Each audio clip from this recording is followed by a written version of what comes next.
বিচার বিভাগকে কলঙ্কিত করবার সেই প্রয়াসকে তারা নস্যাৎ করে দিয়েছে।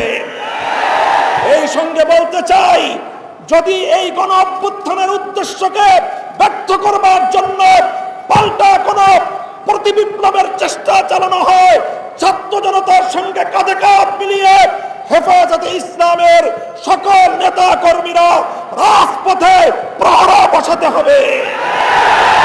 ইসলামের যে কোনো প্রয়োজনে রক্ত দেওয়ার জন্য আবার শাপলা চত্বরে যেতে আমরা প্রস্তুত থাকব। স্বাধীনতা রক্ষার জন্য যুদ্ধে যেতে আমরা প্রস্তুত থাকব।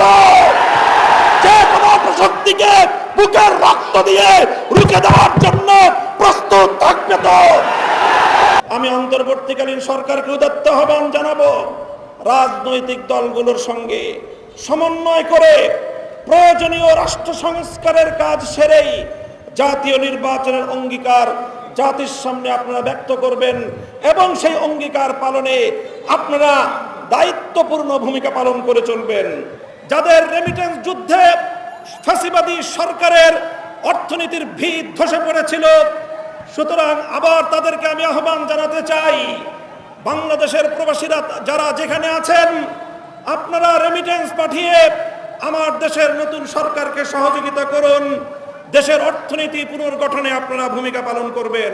আমি আমার বক্তব্যের শুরুতেই শ্রদ্ধা ভরে স্মরণ করছি 2009 সালের পিলখানা ট্রাজেডিতে নিহত সকল সামরিক কর্মকর্তা ও অন্যান্যদের। স্মরণ করছি 2013 সালে শাপলা চত্বরে গভীর রজনীতে জালিমের বুলেটের আঘাতে ঝাঁঝরা হওয়া আমার শহীদ ভাইদের। স্মরণ করছি 2014 সালের নির্বাচনের জালিমের নির্যাতনে নিহত সকল বিরোধী মতের শহীদদের। স্মরণ করছি 2021 সালের মোদী বিরোধী আন্দোলনে জালিম শাহীর নির্যাতনে নিহত আমার হেফাজতে ইসলামের কর্মী ভাইদের।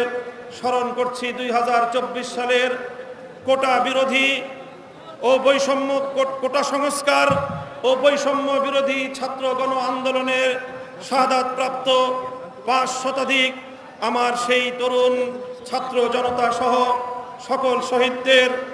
তাদের সকলকে শ্রদ্ধা ভরে স্মরণ করি এবং এই সকল হত্যাকাণ্ডের বিচার দাবি করি। সেই সঙ্গে এই সকল শহীদদের পরিবার পরিজন এবং যারা আহত হয়ে হাসপাতাল এবং বিছানায় কাতরাচ্ছে, তাদের পাশে দাঁড়াবার জন্য দেশবাসীকে আহ্বান জানাই।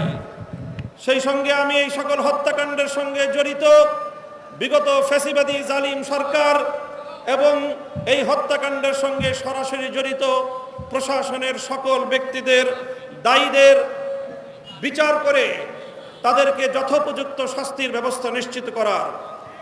সাথী ও বন্ধুগণ, আজ এই হেফাজতে ইসলামের মঞ্চ থেকে অন্তর্বর্তীকালীন সরকারকে আমি স্বাগত জানাই, তাদেরকে আহ্বান জানাই, বলতে চাই, দেশ ও জনগণের পক্ষে আপনারা যে কাজ করবেন তার প্রতি আমাদের অকুণ্ঠ সমর্থন থাকবে।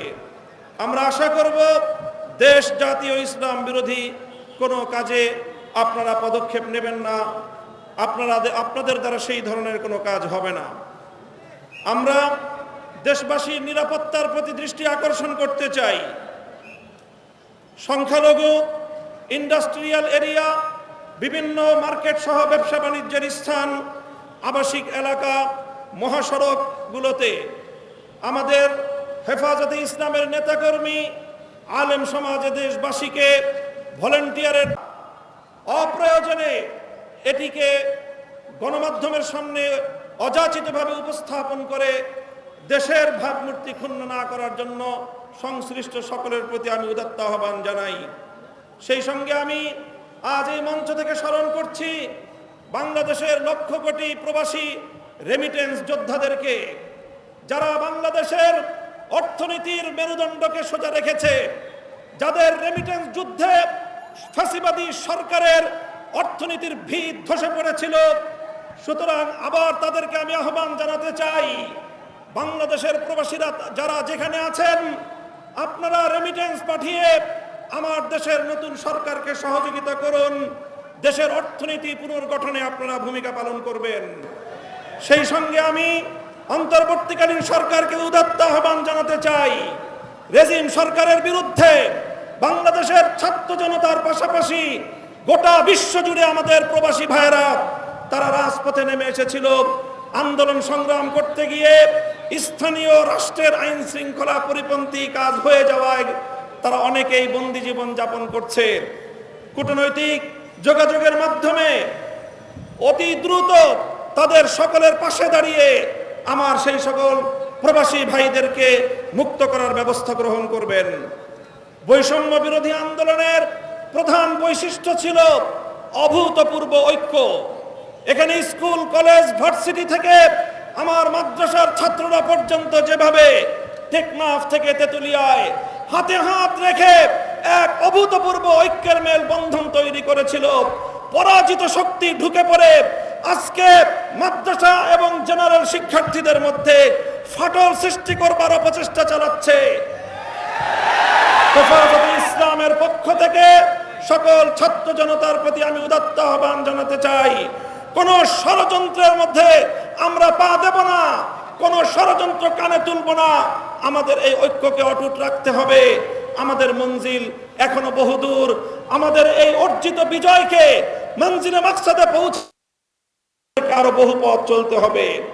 আমি অন্তর্বর্তীকালীন সরকারকে উদাত্ত আহ্বান জানাবো, রাজনৈতিক দলগুলোর সঙ্গে সমন্বয় করে প্রয়োজনীয় রাষ্ট্র সংস্কারের কাজ সেরেই জাতীয় নির্বাচনের অঙ্গীকার জাতির সামনে আপনারা ব্যক্ত করবেন এবং সেই অঙ্গীকার পালনে আপনারা দায়িত্বপূর্ণ ভূমিকা পালন করে চলবেন। পুলিশ সহ আইন শৃঙ্খলা রক্ষাকারী বাহিনীকে দায়িত্ব গ্রহণের অনুকূল পরিস্থিতি তৈরিতে আলেম সমাজের প্রতি উদাত্ত আহ্বান জানাচ্ছি। আপনারা দেশপ্রেমিক সশস্ত্র বাহিনীর সঙ্গে কাঁধে কাঁধ মিলিয়ে থানাগুলোকে নিরাপত্তা দিন। আইন শৃঙ্খলা রক্ষাকারী বাহিনীর সাধারণ যে সকল সদস্যরা নিহত হয়েছেন, নিরপরাধ যে সকল সদস্যরা এই গোলযোগে নিহত হয়েছেন, তাদের প্রতি আমি সহমর্মিতা জ্ঞাপন করছি। সেই সঙ্গে যেই সকল দুষ্কৃতিকারী অফিসারদের নির্দেশে এই সরল প্রাণ সাধারণ পুলিশ সদস্যদের জীবন গিয়েছে, এর জন্য তাদের উপযুক্ত বিচার বিভাগীয় তদন্তের মাধ্যমে শাস্তি নিশ্চিত করার উদাত্ত আহ্বান জানাচ্ছি। আমি হেফাজত, আলেম সমাজ ও বিরোধী মতের লোকদের বিরুদ্ধে দায়েরকৃত সকল মিথ্যা মামলা অনতিবিলম্বে প্রত্যাহার করার আমি জোর দাবি জানাচ্ছি। ছাত্র জনতার ফ্যাসিবাদ বিরোধী অভ্যুত্থানের উদ্দেশ্য বানচালের চেষ্টা চলছে, আজও চেষ্টা হয়েছে। আমার ছাত্র জনতাকে আমি ধন্যবাদ জানাই, যারা বিগত সরকারের সবচেয়ে বড় অত্যাচার এবং বৈষম্যের হাতিয়ার বিচার বিভাগকে কলঙ্কিত করবার সেই প্রয়াসকে তারা নস্যাৎ করে দিয়েছে। এই সঙ্গে বলতে চাই, যদি এই গণ অভ্যুত্থানের উদ্দেশ্যকে ব্যর্থ করবার জন্য পাল্টা কোন প্রতিবিপ্লবের চেষ্টা চালানো হয়, ছাত্র জনতার সঙ্গে কাঁধে কাঁধ মিলিয়ে হেফাজতে ইসলামের সকল নেতা কর্মীরা রাজপথে প্রহরা বসাতে হবে। যেভাবে ট্রাফিকিং ব্যবস্থার মাধ্যমে গোটা দেশে আমাদের ছাত্র জনতা নির্বিশেষে জনগণের যেইভাবে সেবা করে যাচ্ছে, স্বাগত জানাই।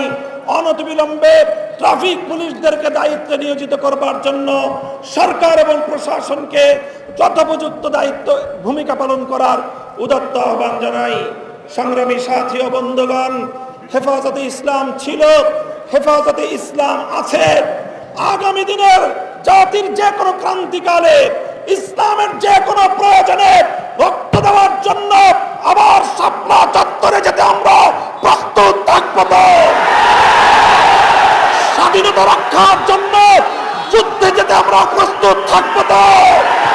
যে কোনো অপশক্তিকে বুকের রক্ত দিয়ে রুখে দেওয়ার জন্য প্রস্তুত থাকবে। তো নাসরুম মিনাল্লাহি ওয়া ফাতহুন করিব।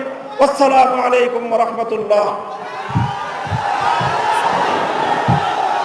সংগ্রামী তাওহীদি জনতা, এই পর্যায়ে আমাদের সামনে গুরুত্বপূর্ণ বক্তব্য রাখবেন রাজপথের লড়াকু শহীদ হেফাজতে ইসলাম বাংলাদেশের কেন্দ্রীয় সিনিয়র যুগ্ম মহাসচিব হযরত মাওলানা জুনায়েদ আল হাবিব, হযরত মাওলানা